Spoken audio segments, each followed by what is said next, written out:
Cabinet భేటీకి మంత్రి కొండా సురేఖ డుమ్మా కొట్టడం ఇప్పుడు చర్చనీయాంశంగా మారింది.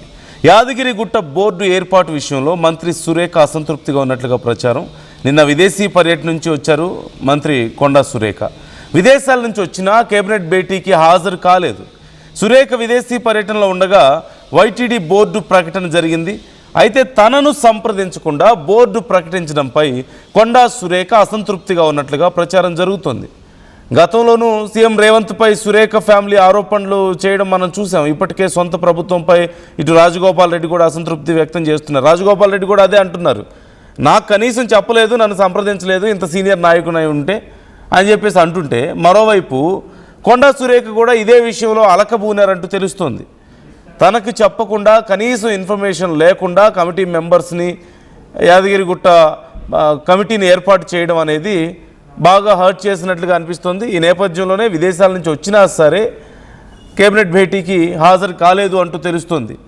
మొత్తం మీద ఇలాంటి విషయాల్లో ఈ యాదగిరిగుట్ట అంశం విషయంలోనే అలుగుతున్న నాయకుల సంఖ్య పెరుగుతున్నట్లు కనపడుతుంది. బయటపడ్డ వాళ్ళు ఒకళ్ళిద్దరు కనిపిస్తున్నారు, మరి బయట పడని వాళ్ళు ఇంకెంతమంది ఉన్నారు? అసలు ఎవరు నిర్ణయం మీద ఈ కమిటీ ఏర్పాటైంది? ఎవరు దీన్ని టేక్ కేర్ చేశారు? ఈ మొత్తం వ్యవహారాన్ని ఎవరు చూసుకున్నారు? ఇప్పటికే మనం చూస్తూనే ఉన్నాం, చిరంజీవి కుటుంబానికి చాలా ప్రయారిటీ ఇస్తున్నారు. ఇందులో ఇప్పుడు ఈ కమిటీలో కూడా ప్రయారిటీ ఇవ్వడం మనం చూసాం. ఈ నేపథ్యంలో అసలు ఎవరు టేక్ కేర్ చేశారు ఈ మొత్తం వ్యవహారాన్ని? సీఎంఏ చూసుకున్నారా, లేకపోతే ఇంకెవరైనా బాధ్యతలు చూసుకున్నారా? మరి స్థానికంగా ఉన్న నాయకుల్ని ఎలా మర్చిపోయారా, పట్టించుకోలేదా? చాలా అనుమానాలు అయితే వస్తున్నాయి. మధు జాయిన్ అవుతున్నారు, మా ప్రతినిధి. మరికొద్ది క్షణాల్లో మధు మనతో జాయిన్ అవుతారు. ఈ నేపథ్యంలో అసలు ఏం జరుగుతుంది? రాజగోపాల్ రెడ్డి మాట్లాడడం కూడా మనం చూసాం. స్థానికంగా ఉన్న నాకు చెప్పకుండా, మాది అదే ప్రాంతం కదా, మరి నాకు చెప్పకుండా అలా ఎలా ప్రకటిస్తారు అంటూ అడగడాన్ని మనం చూసాం. ఈ నేపథ్యంలోనే మరోవైపు చిరంజీవి కుటుంబానికి అంత ప్రాధాన్యత ఇచ్చి అక్కడ కొన్నిదేల ఫ్యామిలీ నుంచి కూడా ఒక మెంబర్ని తీసుకున్నారు, చిరంజీవి సతీమణిని తీసుకున్నారు కమిటీలోకి. ఈ నేపథ్యంలో అసలు ఎవరి నిర్ణయం ఇదంతా? ఎవరు చూశారు అసలు ఈ మొత్తం బాధ్యతలు? మరి స్థానికంగా ఉన్న నాయకులకి కావాలని చెప్పలేదా, లేకపోతే మర్చిపోయారా? మర్చిపోవడం అనే అంశం అయితే ఉండదు.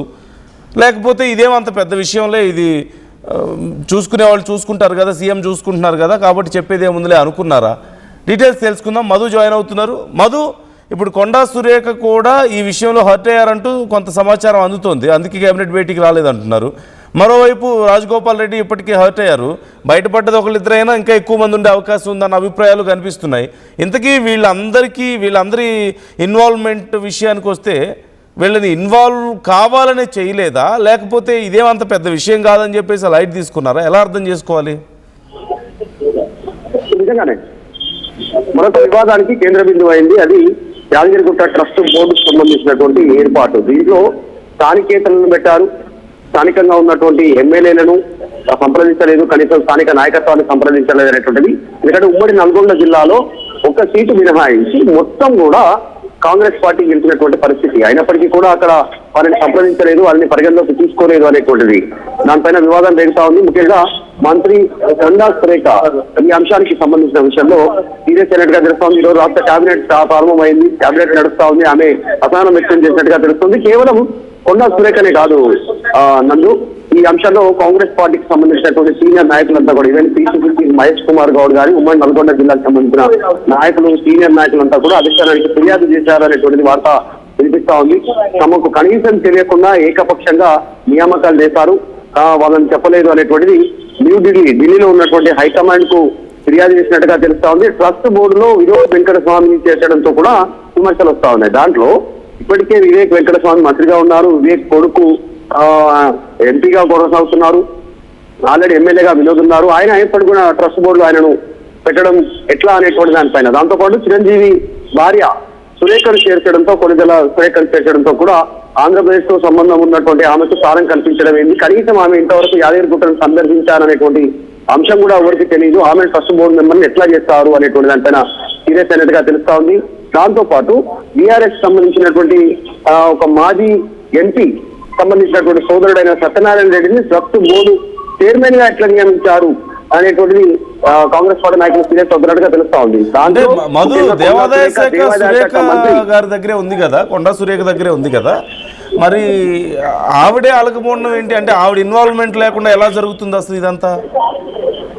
ఎగ్జాక్ట్. కొండా సురేఖ దేవాదాయ శాఖ మంత్రి, ఆమె కనీసం ఇన్ఫర్మేషన్ లేకుండా, ఆమె శాఖలో ఆమె కనీసం సమాచారం ఇవ్వకుండా ఈ నియామకాలు చేపట్టారనే దానిపైన సీరియస్ అవుతా ఉంది కాంగ్రెస్ పార్టీ. గతంలో చూసాం, కొండా సురేఖకు సంబంధించినటువంటి అంశంలోనే ఆమెకు సంబంధం లేకుండా ఒక జీవో ఇష్యూ చేయడంతో కొండా సురేఖ కూతురు కొండా సుస్మిత ముఖ్యమంత్రి, తర్వాత ఆ ముఖ్యమంత్రికి సంబంధించిన టీం పైన సీరియస్ అయినటువంటి విషయం మనందరికీ తెలిసిందే. బాహటంగా ఆమె కానీ ఆరోపణలు చేశారు. ఆ వివాదం సద్దుమణిగింది అనుకున్న నేపథ్యంలో కొత్త వివాదం తెరపైకి వచ్చింది.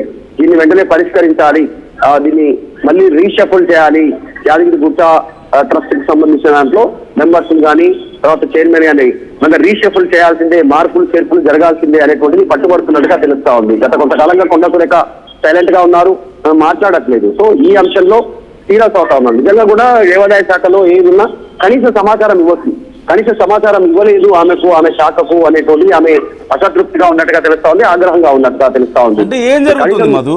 ఓ పక్క గతంలో మనం చూసాం సినిమా ఇండస్ట్రీకి సంబంధించిన నిర్ణయాల టికెట్ల రేట్ల విషయంలో కోమటిరెడ్డి వెంకటరెడ్డి ఏమో హర్ట్ అయిపోయారు, నాకు తెలియకుండా నా శాఖలో ఏదో జరుగుతుందని చెప్పేసి. దేవాదాయ శాఖలో మళ్ళీ దేవాదాయ శాఖ మంత్రికి తెలియకుండానే ఇక్కడ కమిటీలు ఏర్పాటు చేస్తున్నారు అంటున్నారు, స్థానికంగా ఉన్న నాయకుల్ని పిలవలేదంటున్నారు. ఎవరు చూసుకుంటున్నారు ఇవన్నీ? అంటే సీఎం హ్యాండ్ మొత్తం ఇవన్నీ చూసుకుంటున్నారా బాధ్యతలన్నీ, లేకపోతే ఇంకెవరైనా ఉన్నారా బ్యాక్గ్రౌండ్ లో? అసంతృప్తి పెరుగుతా పోతా ఉంది కాంగ్రెస్ పార్టీలో ఉన్నటువంటి నాయకుల మధ్య. కేవలం కొండా సురేఖ అంశమే కాదు, ఇందాక చెప్పినట్టు కోమటిరెడ్డి వెంకటరెడ్డికి సంబంధించినటువంటి శాఖ, అంటే సినిమా టికెట్ల ధరల పెంపు విషయంలో వచ్చిన జీవో విషయం ఆయనకు తెలియదని బాహాటంగానే చెప్పారు. నా శాఖలో ఏం జరుగుతుందో నాకే తెలియట్లేదు అనేటువంటి స్టేట్మెంట్ చేశారు. తర్వాత జూపల్లి కృష్ణారావు ఎక్సైజ్ శాఖకు సంబంధించినటువంటి విషయంలో కూడా నాకు తెలీదు అనేటువంటి స్టేట్మెంట్ చేశారు. హాలోగ్రామ్ కు సంబంధించిన విషయంలో నాకే తెలియదు ఏం జరుగుతుంది అనేటువంటి స్టేట్మెంట్.